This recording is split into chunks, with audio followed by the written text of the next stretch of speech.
Good evening and welcome to today's episode of the Passionate Professional series. My name is Tunde Kukoyi and I'll be the host for tonight's episode.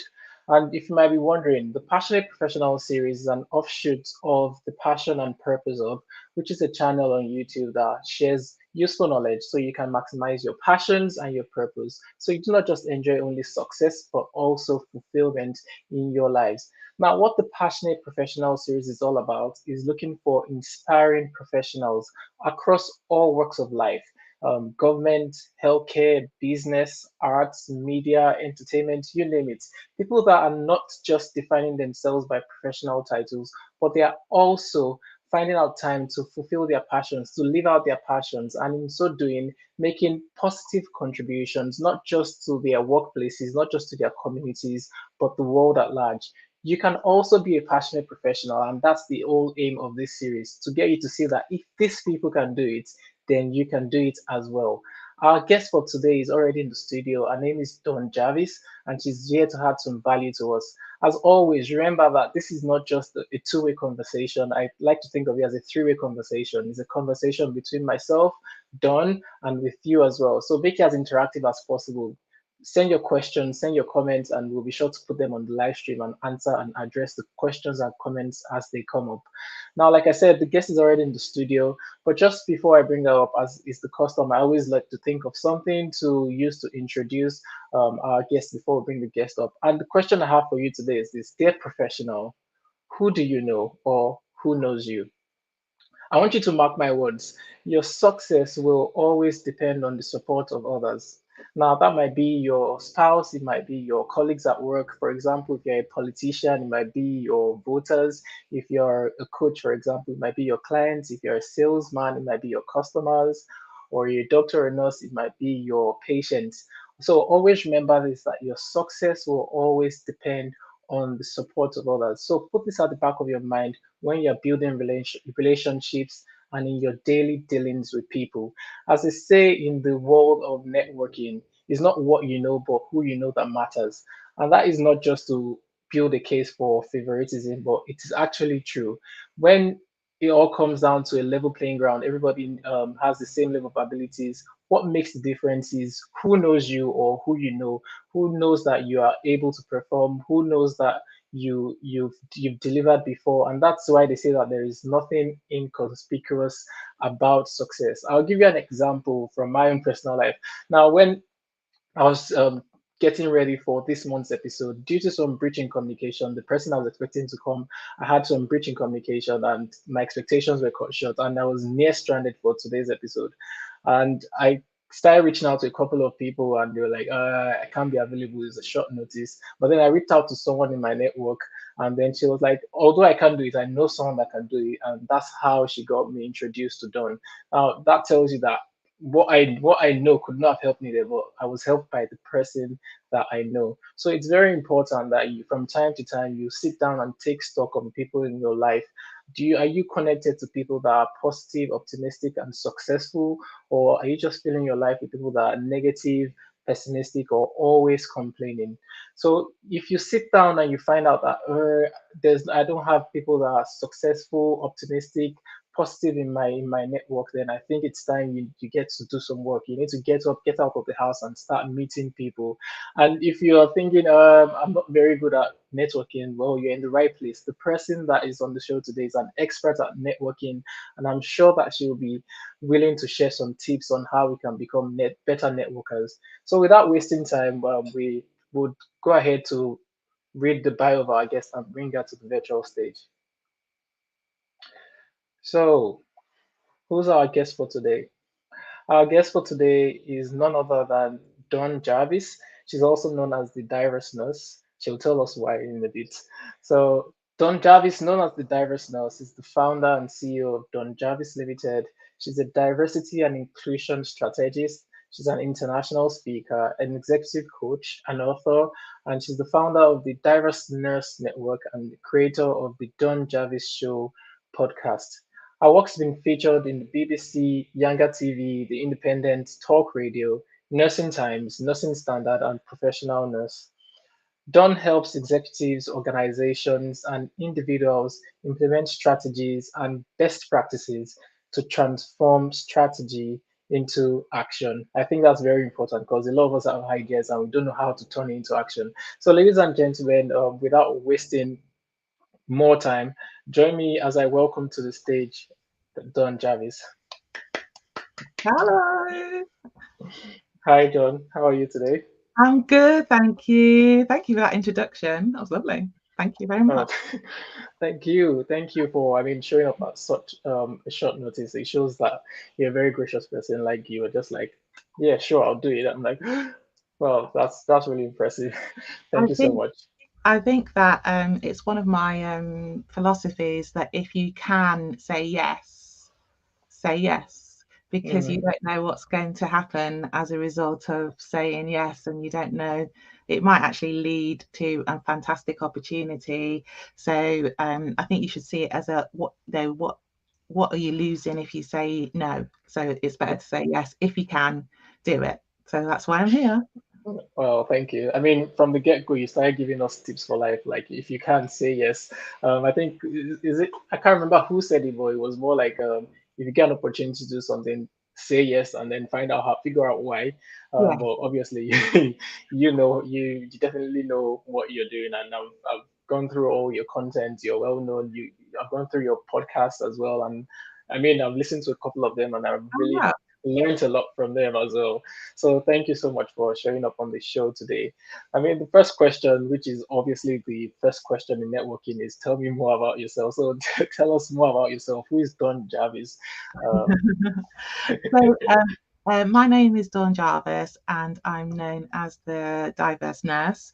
And the reason I'm known as a diverse nurse is because I'm a diversity in healthcare leadership strategist and consultant, and I specialise in a thing called cultural intelligence.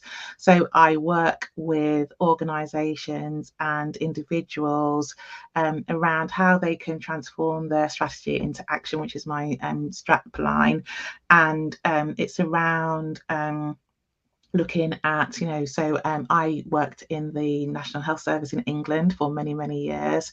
And then I left to start my own business. But I'll talk a little bit more about that later.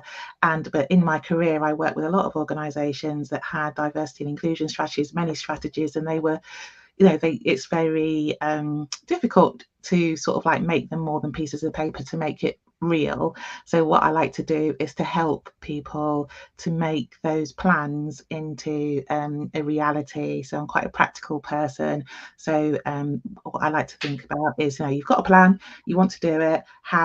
What do you need to do next to actually make that plan into reality? And that could be a business plan. Oh, yeah, sorry. sorry. So that could be. I'm so sorry about that.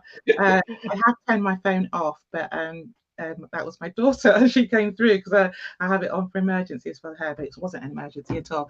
So what I was saying was that what was I saying? And that it's important, if you want to do something, that you think about how you do it, why you want to do it, and what do you need and what the support you need to actually make that into reality. You also need to think about what you're prepared to sacrifice to be able to do that as Hmm. well.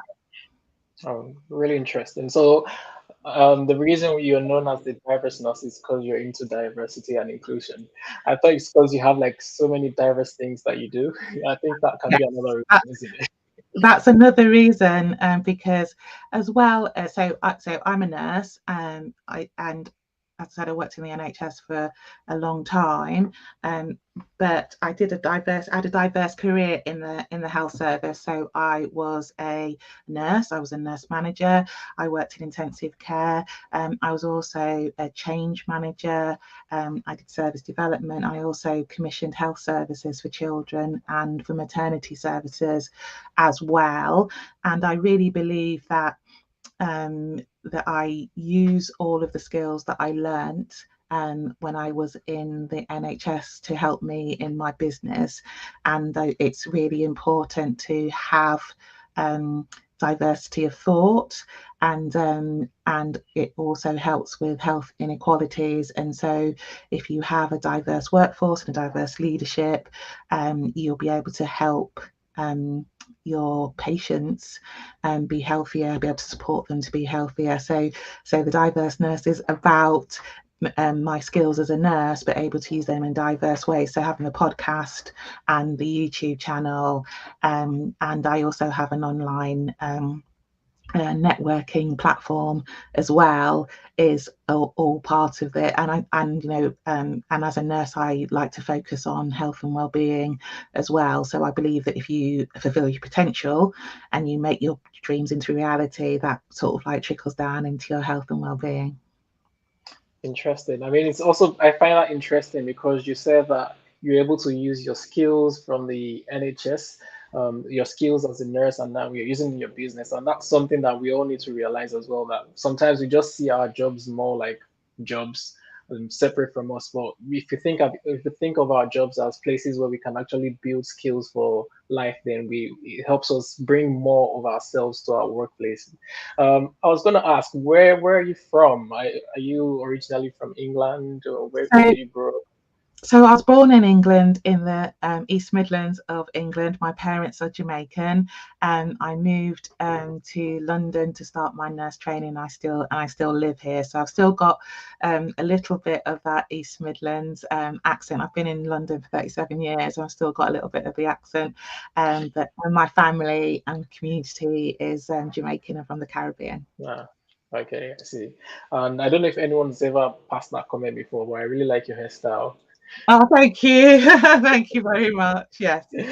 Wow. So, another, I can actually do hair as well. So that's another part of my diversity, but I don't have time at the minute to sort of like to do other people's hair, but it is another Hmm. interest as well. So I like to, I was very interested in dreadlocks and things like that. So I learned how to do it.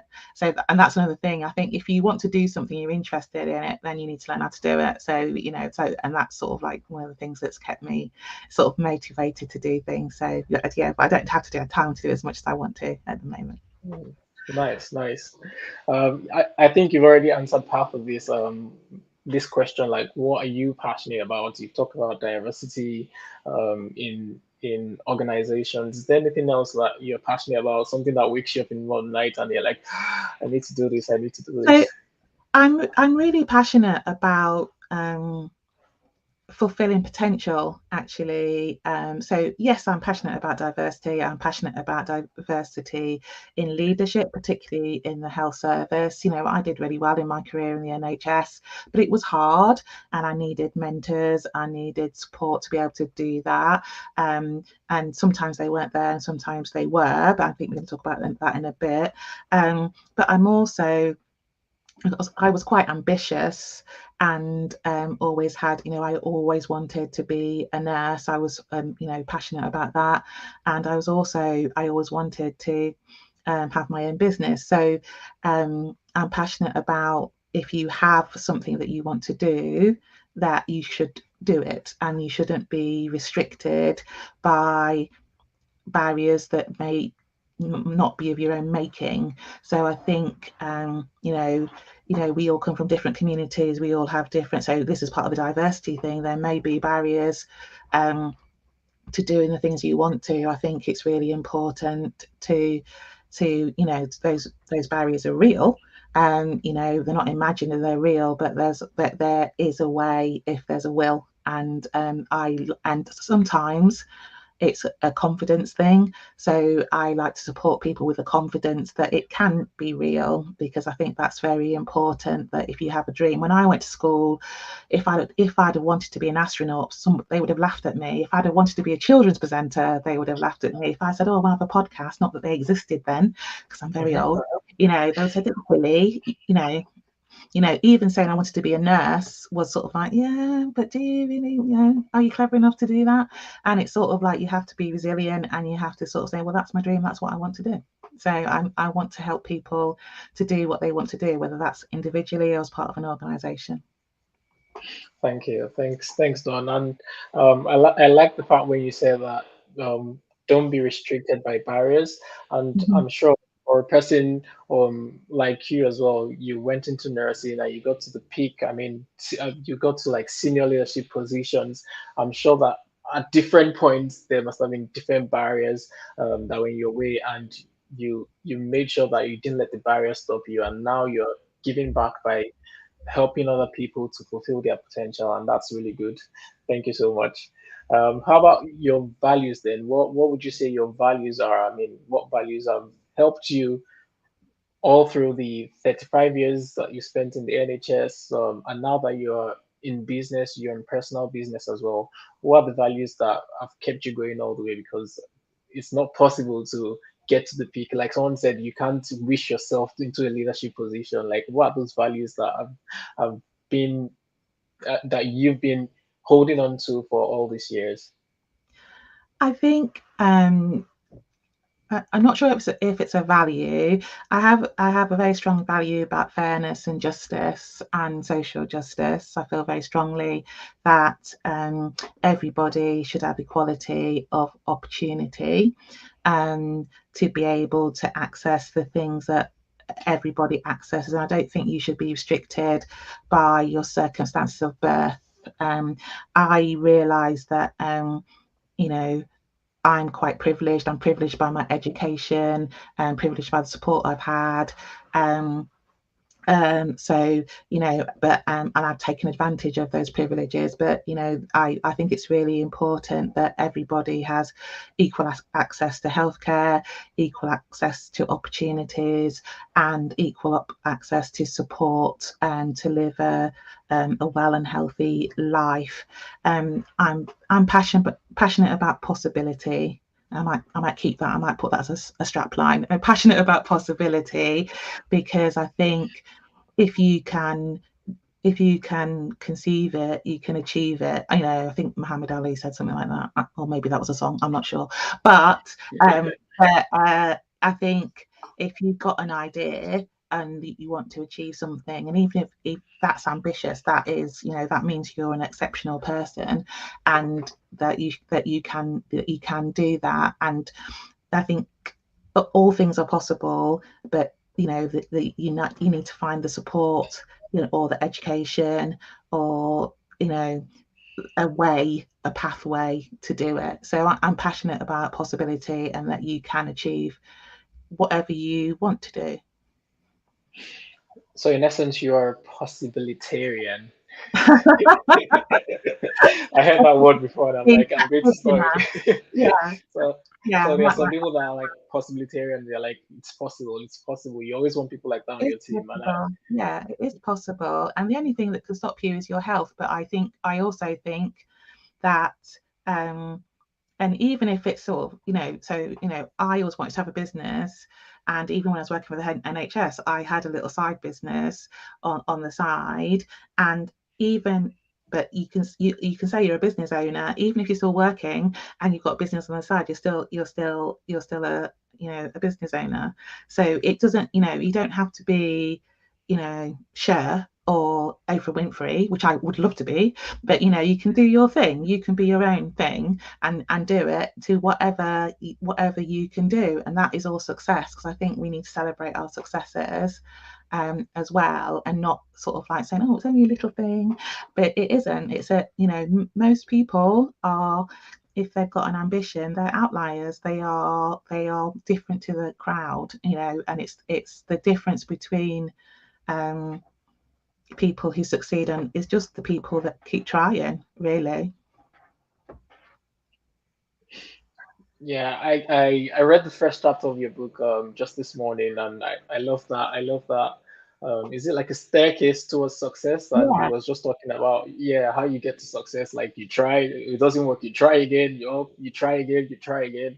And yeah, that's really the truth about success. Like we need to actually celebrate our small wins. Sometimes we say, yeah. it didn't change the world, but I mean, it possibly changed your world. It doesn't have to change Changed the whole it world. changed somebody's world, definitely. It Exactly. doesn't, it doesn't, just because it's not on the front page of the newspaper doesn't mean it didn't change someone's life. And there's things that you do every day that impact on other people. And even if you hold a door open for someone, that impacts on someone. And I think I'm a great believer in journaling. And so think about what you've achieved during the day. I had a very busy job. I'm still very busy. But so a coach once said to me, take stock of what you've achieved during the day. And how I do that is by trying every day to reflect on the day and what I've achieved during the day, because you don't realize how much stuff you can actually that you've actually done during the day, because you're like so running about. And I've got two children. You're running about, you're going to meetings, you're doing this, you're doing that. But this weekend I had my family stay in. You called, and so I've had my family stay in, and I've done a show. Yay, Dawny. Yeah, do you know what I mean? That's the way it goes. Do you know what I mean? It's an achievement, isn't it? Yeah. Really. Yeah, you always seem to like preempt my next question with your last statement. So, you just talked about one of your habits, which is journaling, like reflecting on the Yeah. day, asking yourself how the day went. I think was it Benjamin Franklin? I can't remember. That was always saying that every day, at the end of every day, he asks himself like, "What did I do?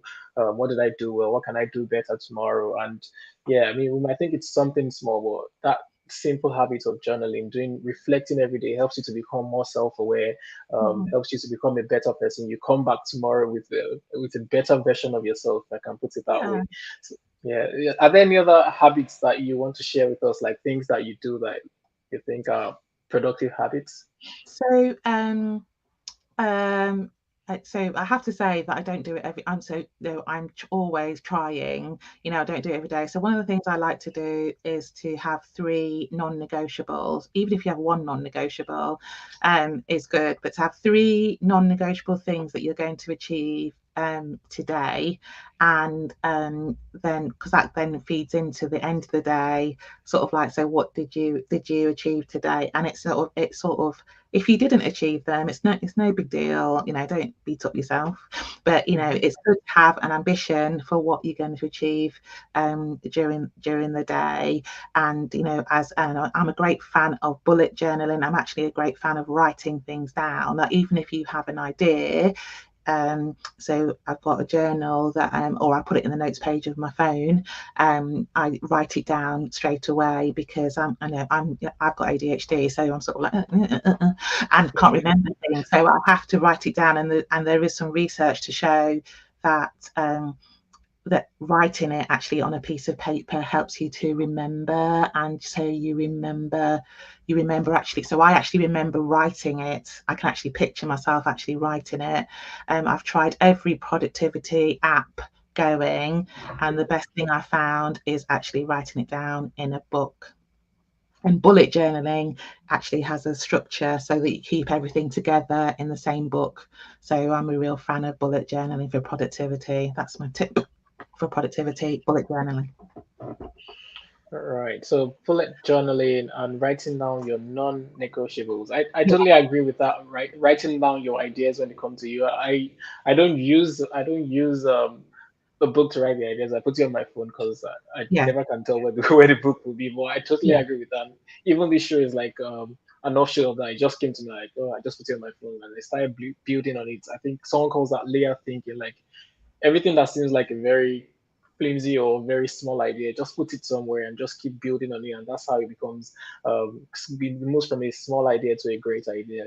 Mhm, mhm. Yeah, I totally agree with that. Journaling and three non-negotiables. I like that.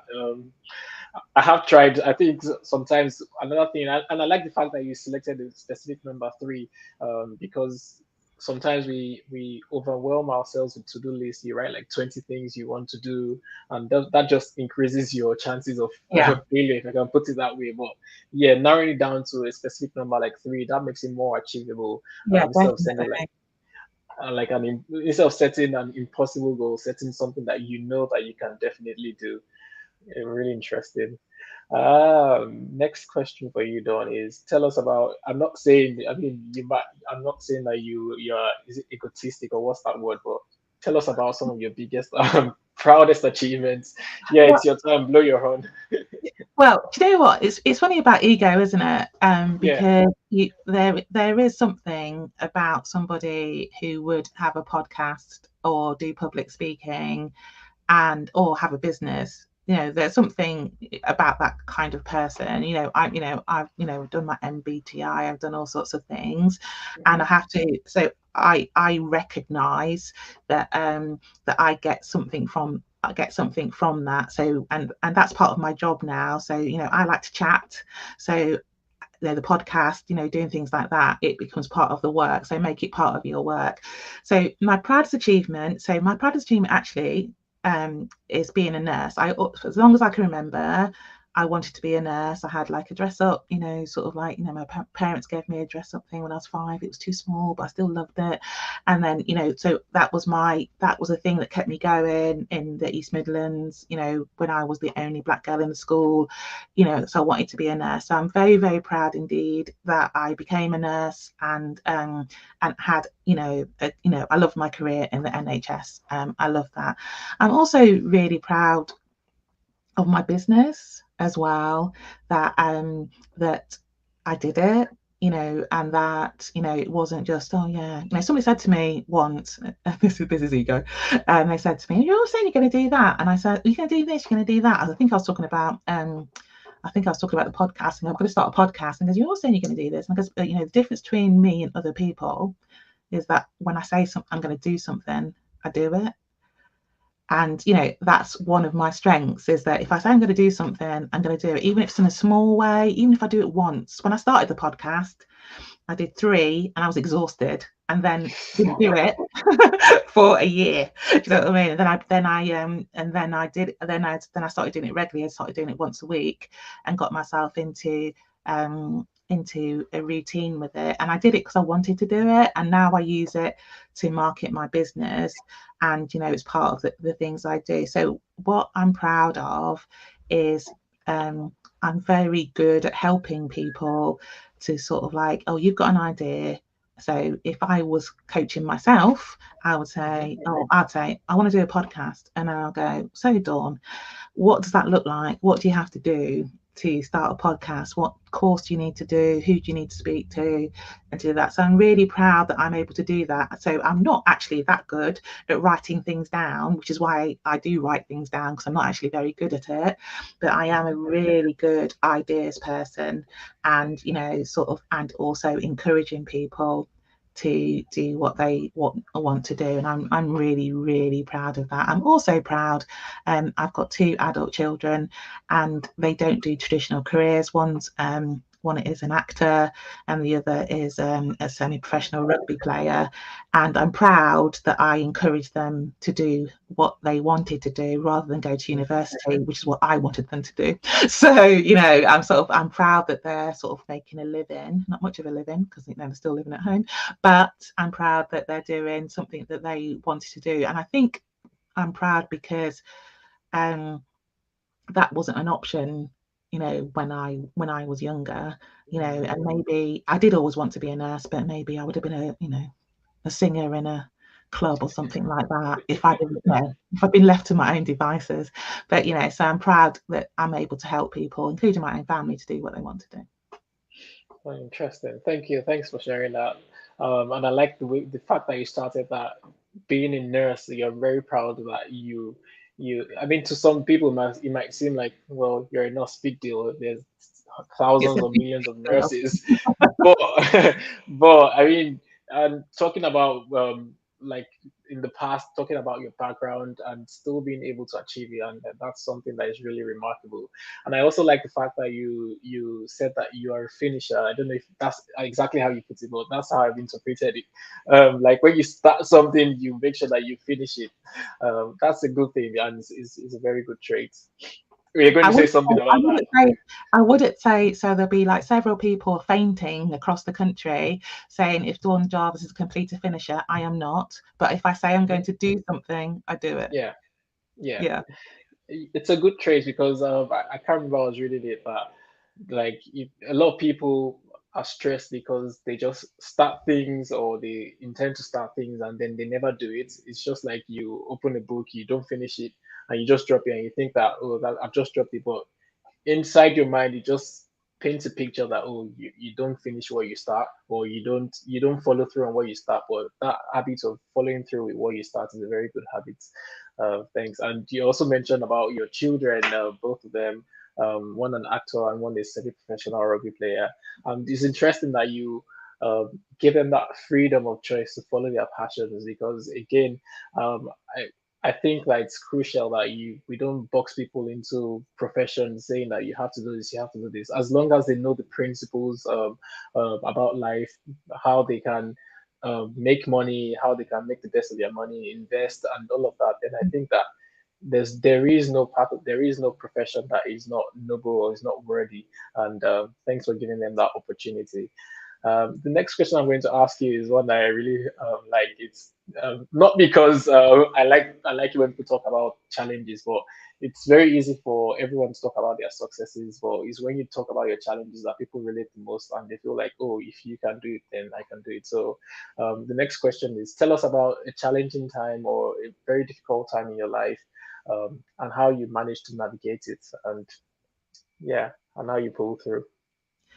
So Tunde gave me a sample of the questions before, and Yeah. it's always good because I was able to prepare, and that's something I've had to practice preparing, because I'm very impulsive and very sort of fly by night sort of person. So I had a real think about that, and I think, life gives you lots of challenges, don't you? So um, I've been divorced, I've had ill health. And so in thinking about your challenges, it's the question is really right about, so how did you deal with that? So the one I chose is that I was laid off from the NHS. I had a good job in the NHS, and I was laid off unexpectedly, following a quite difficult reorganisation in a very well-known organisation, and I wasn't expecting it at that time. I thought I was safe because of my profession, and I had some plans that I wanted to do, but I wasn't planning to do them for another 3 years. And and so and it ended up that we decided that I was going to be laid off, and it was in 2020.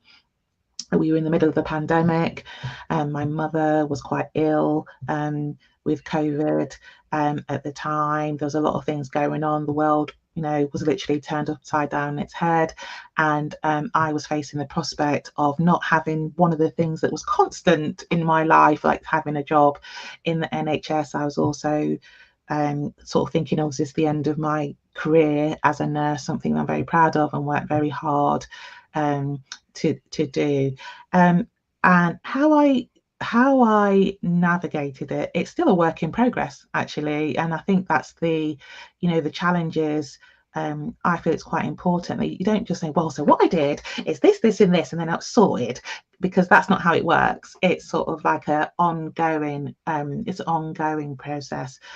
So what I did at the time is sort of like, I looked to the resources that I had, like my nursing qualification, the experiences that I'd had um, in the health services, and also what were my ambitions. So I knew I wanted to start a business, but I wasn't planning to do it for another couple of years. And a friend of mine, and I also spoke to friends and family about this, and a friend of mine said, well, you always wanted to start a business, so why don't you use this as opportunity to start your business? And that's the start of how I managed the challenge. Sort of like, so how could I use this thing that was which I wasn't expecting, that I didn't want to happen, and I was in my feelings about it because it wasn't my choice. To how to use that as an opportunity, how to utilize my strengths to make a bad situation okay, and also to think about the risks inherent with that, because I could have just got another job, Mhm. but I had an opportunity to actually start my business, and earlier than I would have done. And so it continues. So it no, so it was in the middle of the pandemic. It was the madness to start your business then, but then I decided to do it. And what I did is I gave myself timelines. I still do. I sort of give myself, but in 6 months' time, I want to have achieved this. If I haven't, I'm going to go and get a job. Now I don't want to get a job because I actually quite like having my own business. It's a laugh. It's okay, and nobody tells me what to do. So I have this incentive. So every 6 months, I give myself a new goal, and I say so, and my 6 months starts in September. So we're in September, and so I've got a goal for the till April next year about, and then and the stick and the carrot, and I don't like to say that really, but is that if I don't do the carrot thing, the stick is going back to work or finding a job. And so that motivates me to keep going, but it is a continual sort of like, is this working, is this, what do I need to do next, what skills, now I will keep saying that, so what do I need to do to make this happen, what do I need to, who do I need to meet, who do I need to get to know, what skills do I need some coaching, do I need to do a course or a learning, or do I need to do something that's just for money and not just for because I like it. There's loads of things around it. So I think the brilliant thing about it is that out of a quite difficult situation, I was able to turn that around, and it is one of the things I'm proud of, because it was really difficult. I had a lot going on. I still do have a lot going on, but I was able to utilize my own resources and think about my strengths and think about my achievements, and then do what I wanted to do for a long time. Wow. I'm sure that's a personal story. So first of all, I'll thank you for sharing that with us, and yeah, also pulling out a valuable lesson from that, which is that in every crisis or in every adversity, that there is always an opportunity. You only need to reach out and look for it. And you talked about how you had that support network around you, your friends, and then you also went back and you thought about, well, it's not only about the job. I have these skills. I've built these skills over these years. I have this value to add, and although at that time, I'm sure even sometimes you might look back and feel like, that didn't really feel good, but you still were able to pull out the gold out of the mine. You're still able to bring out that opportunity in that midst of crisis. And someone said that we only understand life looking backwards, but we have to live life looking forwards. And I like the fact that you set 6 monthly targets for yourself, and then you can only look back and say, that was actually a good idea. That was a good decision. And definitely wish you all the best going forward. Thank you so much for sharing that. I'm going to ask now that what are your hobbies? And when you're talking about that, please tell us about the time you met Michael Jackson. I'm really curious to find out. I'm going to take that off LinkedIn, actually. I'll tell you about time. So I met Michael Jackson when I was working. He visited a patient, Hmm. and it was a long time ago. And I was working a late shift as a nurse. And there were sort of what we now know to be paparazzi outside of the hospital. So and I'd literally heard on the radio that he was visiting somebody in the hospital that I worked in, and I was based next door to where he was visiting, so it was all very fortuitous. And this is one of my things: if you've got an opportunity, take Yeah. it. So I literally went into work and said, "Oh, Michael Jackson's next door. I'm going. I'll see you later." They let me, which was, I was like, I'll be back, I said. And I waited with another friend. I waited for him to come out, and he came out, and he was he's a little bit taller than me. Hmm. I'm about 5'8", and he I have to say, as context, at the time, so it was in the early 90s, Yeah. I adored Michael Jackson. I absolutely adored Michael Jackson, and and they say never meet your heroes.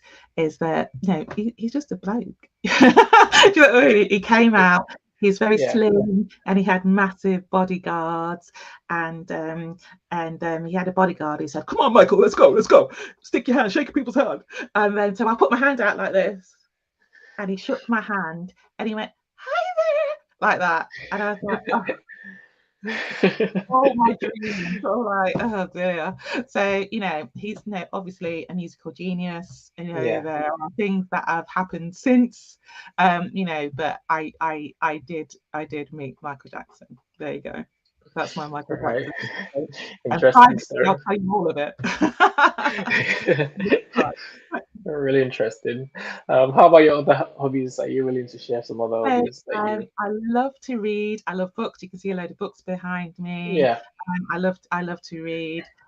I also love the theatre, and I love spending time with my friends and family. So, um, during the pandemic, I not only started my business, I did a lot of it online, and it was so I believe that you can make the connections with people, and that even if you're not like me and you have never met, but Yeah. it's about we were connected on LinkedIn, so you can make connections with people. You can do that, and I bet it is one of the things I've missed and I really enjoyed um since we've sort of like we've been able to go out more. So my networking business is an online business, but it started out because I really missed that connection and community when we were in the pandemic, and I think it's really important. So that love of meeting people and finding out about new people and going to different and having different experiences sort of like has leaked into my work. So and I think it's really important to make time for your hobbies and the things that are interesting, because it's really, really interesting to become really, really, really easy to become totally consumed by your work and what you do. So a lot of the stuff I like podcasts, so I've got podcasts, I love YouTube, I've got a YouTube channel. So, I have to really make time that everything I do isn't totally work related as well. So it's I also love social media as well. So and so spend too much time on it, but again, I've incorporated it into my work as well. Yeah, interesting. I mean, and yeah, I think that's a different perspective. Or it's a new perspective. I'm just hearing from you, like the things that you enjoy, then make sure that you find a way to make them work for you. So you talked about your love of YouTube and how you have a YouTube channel, your love for podcasts and how you've created your own podcast. You love books and you have written your own book, and yeah, social media. So you're not just a consumer. You are also making Yeah, sure that even as much as you consume as well, you're also producing. That's a yeah, very good yeah, perspective to it. yeah. Um, But you still have to make time for so that's one of the great lessons that I've learned, is that I once did I asked when I speak to people, I asked them to do a time audit. How do they spend their time? When I did it on myself, it's horrifying. I was working like 15-hour days, and there's not enough hours in a day to sleep, so you have to make time for friends, for relationships, for family. I said earlier that I had my family to stay, and they just yeah, came unexpectedly, and then and it's sort of it's I there was work I haven't done. I'm going to do that after this, because it's more important to see my family. But and you asked me to do this, which I want to do, but I fit it in around sort of like seeing my family, so it was okay. So yeah, I think it's important to have hobbies, it's important to have things that you do. um I have sort of incorporated that in my work, and I think that's a privilege actually to be able to do that, but it also makes work more interesting. nice. You also mentioned something about obviously making time for networking. And you talked about how we met on LinkedIn and things. Just a random question. Well, not random, but um, two questions in one. First is, why is networking important for professionals? And then just link that to talking about your business network, the Diverse Nurse Network. Can you tell us a bit about that Yeah. as well? So I'll tell you why networking. I didn't know anything about networking. When I was working for the NHS, I had no idea that there were businesses that were about networking. Because I was a nurse, I just didn't do that. Didn't know anything about it. And then so one of my goals was to write a book. And then I was like, what am I going to write it about? And so I was talking to somebody and they sort of like, so what do you like doing? How did you get started in your business? And I realized, like through my love of social media, and I also keep in touch with everybody I meet, that either through social media or personally, um, that how I actually got started in my business was through networking. So I'll tell you the story is that I decided to start my business and I wanted to specialize in diversity leadership.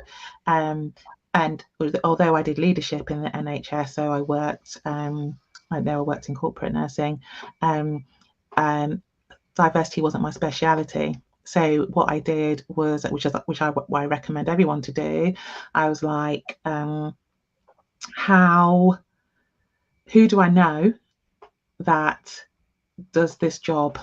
And so I went through my LinkedIn contacts and spoke to somebody, contacted them on LinkedIn. I'd met them at an event like years before, and I said, I'm just starting my business. I'm really interested in you're doing this. Would you be prepared to give me some time? I actually offered to pay her, but she didn't.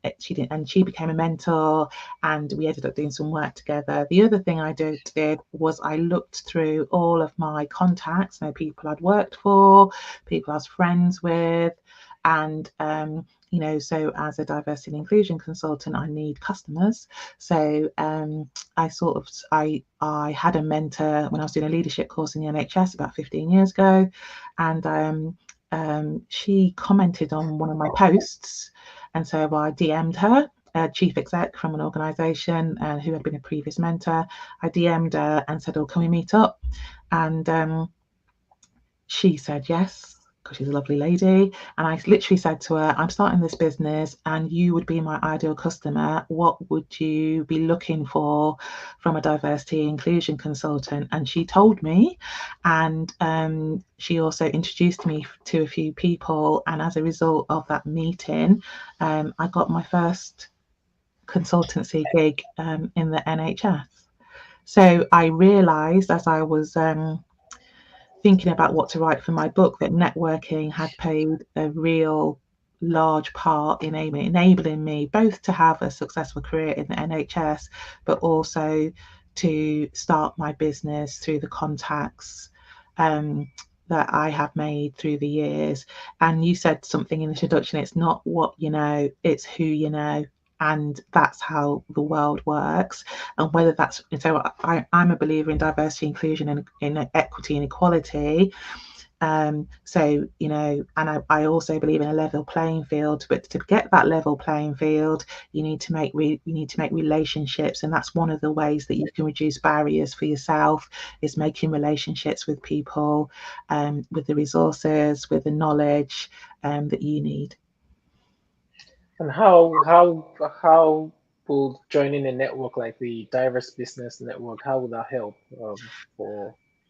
So my reason for starting the Diverse Business Network is twofold. One is that I started my business having not had a business background. I work for the NHS, Yeah. and when you do that, it's you don't understand, because in the NHS we're all sort of carey, sherry, lovey, and we all work together in collaboration because we're there for the patients, and the business world, that is not the case. So you're there to make money. And my philosophy is to make that authentically. I truly believe that you should be able to charge for your skills that you're offering, and that you should add value. But it can be quite lonely starting your business. There's things that you don't know. The mission for the business network is to be supportive and collaborative, and to help each other. with being in business, but also to network and to share our skills. And also in my network, I have a variety of people from different with different skills, and they are helping each other. So we meet together, we talk about stuff, and the last thing we had a masterclass on how to use LinkedIn with somebody I'd met on LinkedIn and I've been on his show. And then we talk about how we utilize that. We talk about confidence, and and I know that my members of the network, they talk to each other apart from me, and that's exactly what I want them to do and share. So what I want is for them to do joint ventures and collaborate. And I also believe that there are lots of businesses that can help in healthcare. So that's one of the things I learned. I was a commissioner of healthcare, and we were always looking for suppliers, and they're out there doing fantastic things, but we don't know about them. So what I want to be able to do is showcase, role model, and help people to help with health and well-being in the NHS, in the public sector, or wherever they're needed, really. But they need the confidence to be able to go for these contracts, and to because it's a game, and if you know the game through networking, you'll succeed. Yeah, you mentioned if you know the game, and yeah, just like I agree with you that networking is really important because um, I realized that at some point in my life that all the people in my circle were just from the medical profession, just Uh-huh, doctors and uh-huh, everything, and which is good, but when you need a different perspective, you're not going to get it. Someone said that if you're the smartest person in the room, they're in the wrong room. Not to say that I was the smartest in the room, but we were all kind of like thinking or resonating at the same level. So that's why I started going into other rooms. Like I joined the Toastmasters Club, and then you meet other mhm, people, mhm. and that other experience, that other angle that it brings to you is very valuable. But you said networking is a game, if you understand it. But what advice will you give to people? Because I once attended a networking event in London, and I was, I'm like, I don't feel comfortable in this place. Exactly. Uh, Exactly. So I said to you that I didn't know that networking organisations existed. I have sampled some networking organisations, and they're not for me and my type of people, because and that's not to diss anybody and their business model. It works for them, but that's why it's the diverse business network, because there are people where they're not going to feel comfortable in that environment. It's quite competitive. It can feel that it's a competition and a performance, and I'm not about that life, really. So I think we've all got something to offer and something to share. It's not about how many referrals you can get for yourself, or give to other people. It's around for me, it's around what expertise can you share. And there's always something to learn from other people. And one of the things I don't like about business is that it's very competitive, and that everyone thinks they're trying to steal off each other. But I'd rather think there's lots to learn from each other, and things that you can do together. So I have made lots of collaborations through the people I've met from networking, through my podcast, and it's opportunity after opportunity. I'm not saying it's all roses, because I've had disappointments as well. I've had people let me down, but I know 95% of the people have not let me down. And and I've been able to do amazing things, and I know people internationally, and have had lots of opportunities because of it. So in my network, it's not so in a normal network, it's like an elevator pitch. It's been very polished. It's around getting referrals, and yes, networking is about that, but I do it through relationships, through education. I get people in to talk about the things that people are worried about. So people worry about public speaking. They worry about how to get customers. They worry about how to be on social media. So I'll get someone in around that, and then I also let people practice their presentations. I invite them on a podcast, whatever they need. So I like to think of it as a what help do you need to do what you would like to do, and and who are the people that you are going to meet. Because one of the things that I do when I meet people, I think about, oh yeah, they'd be really good for that, for this or for that. And so if somebody says to me, oh, I'd really like to go on a I'd like to go on a podcast or a LinkedIn live show. I'll go, you know what? I know Tunde, he does this brilliant thing. We're a passionate professional. You know what I mean? I went on there and he's ace. You know what I mean? I'll introduce you. And that's the way it is. It's not, it's, and for me, it's around relationships and, and, and even if you don't see a benefit immediately, I know from personal experience that it could be 6 months, it could be 2 years, it could be 10 years down the line. It was with my my mentor. Actually, it was my mentor 15 years ago, and through her I was able to get a contract doing some work, and that. And so so I have advice for people: never shut the door on anybody, ever. Because you never know when you can call on. And also, if somebody asks you to do something, say yes if you can. If you can say yes, say yes.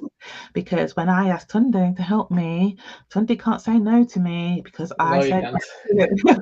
because, oh, then Definitely. time.